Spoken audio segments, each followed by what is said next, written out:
요즘 돈을 빌리려는 서민들에겐 은행은 물론 제2금융권의 문턱도 높아졌습니다. 그러다 보니 대출이 쉬운 카드론 잔액이 역대 최고를 기록했고 빚 갚을 능력이 없어 개인 회생을 신청하는 이들도 2005년 이후 가장 많은 것으로 조사됐습니다. 문제는 이런 상황이 오래 갈 거라는 전망이 우세하다는 겁니다. 김세영 기자가 보도합니다. 서울 강남 한복판 건물 2층이 통째로 비어 있습니다.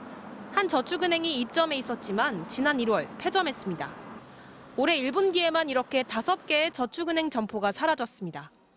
최근 저축은행들은 지난해 5천억 원이 넘는 적자에 부동산 PF 손실로 연체율이 6.6%까지 치솟자 비상경영에 돌입했습니다. 당장 대출 문턱을 높이고 있습니다.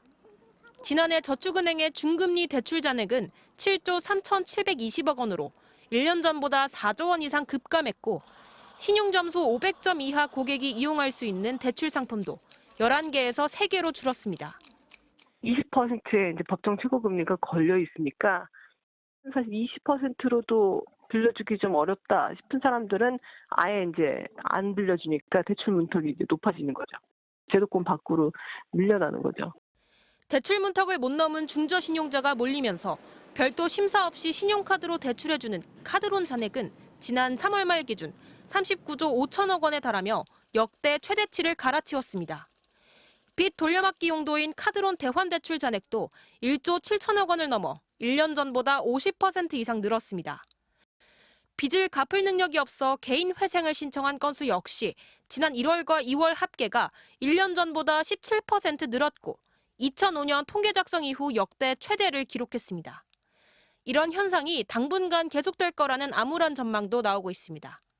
상당히 오래 갈 수 있습니다. 성장률을 비교해 보면은 이게 2%가 안 돼요. 물가는 근데 2% 훨씬 넘어가고 있거든요. 스태그플레이션 상태인 거죠. 최근 금융당국은 금융권과 우량 대부업체들이 중저신용자에게 자금 공급을 확대할 수 있도록 유도해 나가겠다고 밝혔습니다. MBC 뉴스 김세영입니다.